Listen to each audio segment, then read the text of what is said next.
All right, so just seconds ago, we watched Murat Gassiev punch his ticket into the World Boxing Super Series finale that will be in Jeddah, Saudi Arabia, just a few months against Alexander Usyk. Unified titles. What a great fight, and what balls from Yunier Dorticos. I gotta say right now, my immediate reaction though is, what the hell is the ref doing? That fight should have been stopped 10 seconds or more prior to when it was stopped. And more so than the ref, who I understand if a fighter is trying to punch back, they're going to try to let him go. What about the corner? Yunier Dorticos' corner should be ashamed of themselves.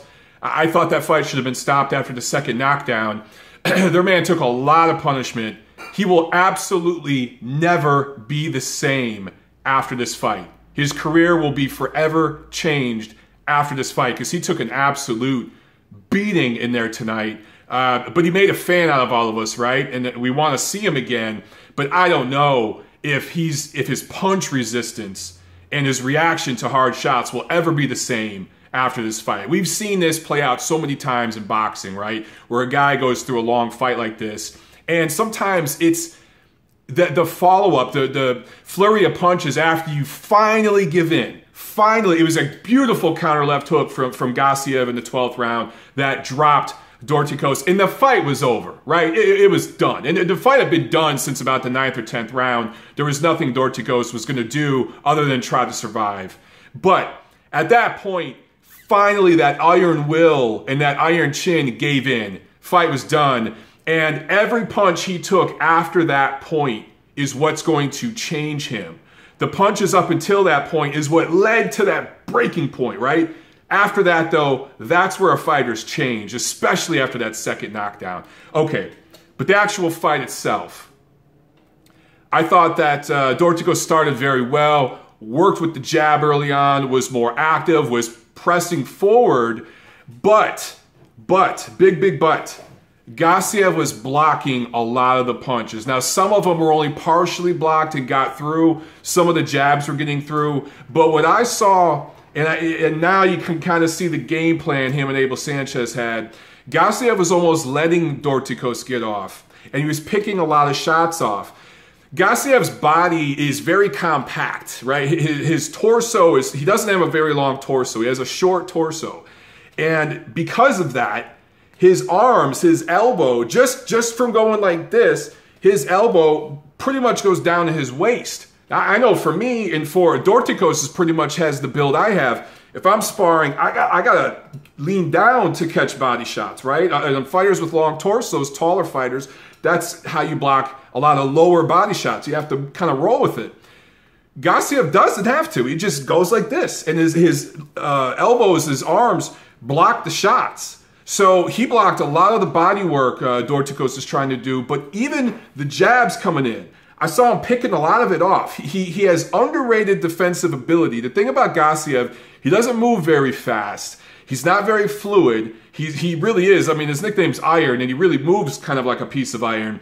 Doesn't move his head a lot, but he moves his shoulders well. And he sees shots coming, and he has that high guard, and he picks a lot of shots off. Even a lot of right hands. You'll see guys try to slip right hands over here, right? He just rolls with it and eats it. He eats right hands here, and he picks jabs off. So I thought he was getting Dorticos to do a lot of work, and it wasn't always very effective. Now, some of it was, and I did give Dorticos a couple early rounds. By the way, going into that 12th round, I thought that Gassiev was ahead 8 rounds to 3. You could even make an argument 9 rounds to 2. I don't see how you could give Dorticos more than 3 rounds in this fight. So anyway, I thought Gassiev did a good job letting Dorticos get off and countering. And his counter shots were landing. They were effective. They were snapping Dorticos' head back. They were off the back foot, though, and I do think that's why Dorticos was able to take so many of them. They were also short chopping shots. One thing that Abel Sanchez and Murat Gassiev have to work on at camp up in Big Bear is extending Gassiev's punches, particularly the right hand. He chops it, right? A lot of people have compared him to Mike Tyson. And he's built like Tyson, minus the steroids, but he's built a lot like Tyson. He has that short, squat kind of build. The difference, though, is Tyson got more leverage on his punches because he extended, particularly the right hand. Tyson would roll and shoot that right hand in such a way where he got extension on it. And Gassiev doesn't. He kind of chops it. And I'd like to see him extend that right hand more and straighten out the jab a little more. He chops his punches. He gets his elbow. He kind of wings a little bit. Even with the uppercut, effective, very, very effective. And it softened Dorticos up. But against Alexander Usyk, going to be a much, much different story because Usyk fights from the outside like Dorticos, but he can fight inside too. He can fight in mid-range better than what we saw Dorticos do today.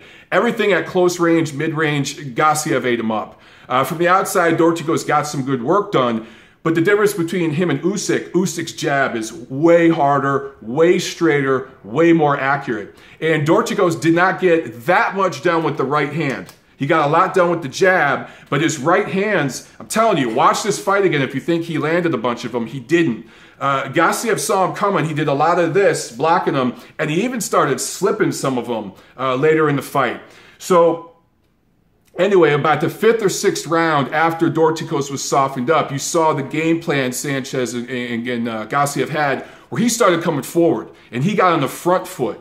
When that happened, that's when those punches, particularly the counter punches, started to really bother Dorticos. And some of those body punches, particularly the left hooks to Dorticos' right side, folded him a little bit. I saw a few grimaces, like some of those shots landed and you just saw him say, shit, you know, and he had to pull back a little bit.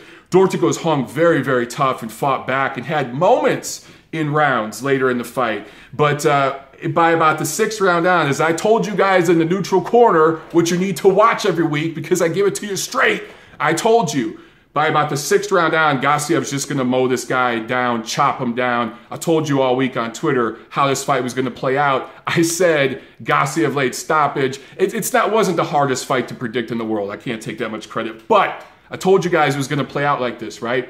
And now Gassiev is set up to fight Alexander Usyk. And honestly, in that fight, it's way too soon. I can't tell you who I predict.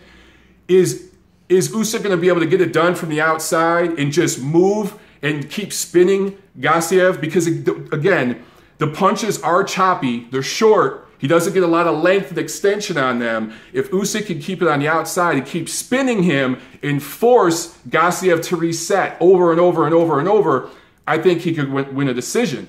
But if Gassiev can start to chop down the distance and get at that mid-range and get inside and start landing body shots and uppercuts on Usyk, it's going to get interesting. Real interesting. And could we see a performance like we saw tonight? The type of fight play out like we saw tonight? Way too soon to tell. But early on, my gut feeling is Usyk by decision in that fight. But we'll revisit that later. Real quick, I wanted to talk about the production value of the World Boxing Super Series right now. I love the ring setup. I like the white ropes. Go ahead and make your racial joke about that one. I like it because it's bright. I like the way they light the ring and the crowd is darker. Now they do that overseas more here than they do in America anyway. But I've noticed that particularly with the World Boxing Super Series, the light setup where they got those like spotlights shooting up around the ring and then they fall down into the ring. They highlight the fighters, not the crowd. And what we see too much of, and we're going to see it at the Canelo-Golovkin rematch at T-Mobile Arena in May, the crowd, the first few rows of the crowd where Puff Daddy and, you know, Jay-Z will be sitting and Justin Bieber and a bunch of people who don't know dick about boxing and barely ever watch it, a bunch of girls like Paris Hilton or something who never watch fights are going to be ringside and they're going to be highlighting them more so than the fighters at times, and even miking the crowd to almost amplify the crowd and make it seem even crazier than the atmosphere really is. And what I like about these guys, what they're doing is they're highlighting the fighters. They're letting the fights speak for themselves, right? Now, I'm sure there's celebrities ringside. And last week's cruiserweight fight was in Riga, Latvia. This was in, I think, Adler, Russia. I think Adler was the city in Russia. So I'm sure there was Latvian and European celebrities ringside last week, and there was probably Russian and European celebrities ringside tonight over there. But we don't know who they are. But even if there were, even if the crowd is littered with celebrities and stuff, they weren't highlighting it and showing it. They were just showing the fight. And I really dug the camera work. I thought that the camera work was really good. The lighting, the angles, you felt like you were there. I really, really think production value has been outstanding. It's a shame this isn't on American TV, right? It is upset as I've been about that. I've been thinking about it. And you know what? Screw cable TV. Screw the premium networks. Because especially HBO, they ain't giving you guys shit recently, right? And when they do give you something good, they're charging in pay-per-view. If we get more of this kind of stuff from World Boxing Super Series, and maybe we get a follow-up to this tournament, and we get other stuff like it, I don't care what country it's in, what continent it's in. If we get good streams like we got today in the World Boxing Super Series, had this on their YouTube page, anybody in the world with internet could watch this damn fight for free, really for free. What's wrong with that?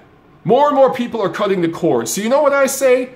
Screw American TV. If the World Boxing Super Series can do this and service the fight fans with these good streams that anyone can find, who needs HBO? Who needs Showtime, right? So they just need to keep this up and we're good to go. This Cruiserweight tournament has been outstanding. It has just been so great. How many clinches were there tonight? There were only a handful, and it was when Dorticos got really hurt. He should have clinched in those moments. Other than that, no clinching.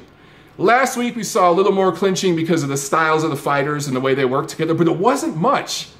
Usually with big guys, particularly in a heavyweight division now, we get a lot of clinching, right? Now a lot of you guys are talking about the winner of this tournament needs to move up to heavyweight. And a lot of people feel that way. And I know that's probably what's going to happen because the money at heavyweight is so great. But watch, look, in March, next month, we have a fight featuring Deontay Wilder. We have a fight featuring Anthony Joshua, the two best heavyweights we have right now. Watch the way those guys move and fight in their two fights. For Wilder, it would be the best opponent of his career. For Joshua, it would be the second best opponent of his career. Watch the way those men move. These are 250-pound massive men. Compare them to the way these cruiserweights move. These cruiserweights are your daddies and your granddaddies heavyweights, right? We always hear people talking about the glory days of the 70s heavyweight division. And you go back to the decades before that where you had these storied heavyweights like Rocky Marciano, you had Joe Louis, all these guys, right? They'd be cruiserweights today. Yes, even Ali. You guys forget.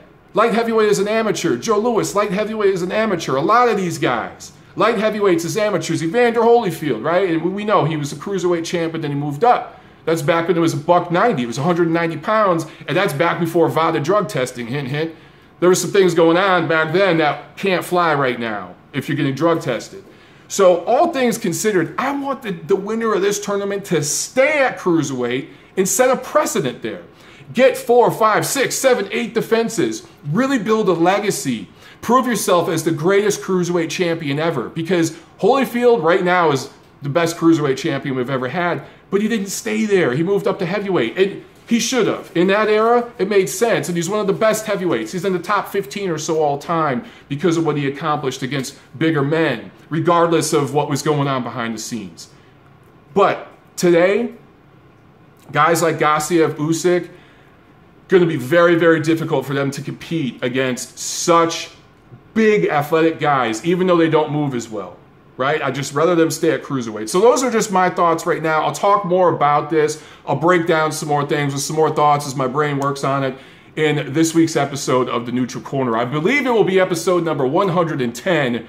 And I'm going to ask you guys for the millionth time, and I'm going to ask you a million more times, if you haven't yet, please go to iTunes, Stitcher, SoundCloud, find us, find the Neutral Corner podcast, give us a rating, give us a review, give us a follow, a subscription, whatever, and spread the word about it, man. We're trying to get the podcast going, working on the technology and the setup to take live calls so that we can be an interactive show with you guys. But those are my thoughts. Let me know what you guys think. Like, comment, share, subscribe below. For those of you who are going to ask about the t-shirt, this is Eddie's Boxing Crew. Eddie Hernandez, my coach that I work with at City of Angels Boxing Gym, rocking his t-shirt today. What's up, coach? All right, guys. I'll see you at the fights.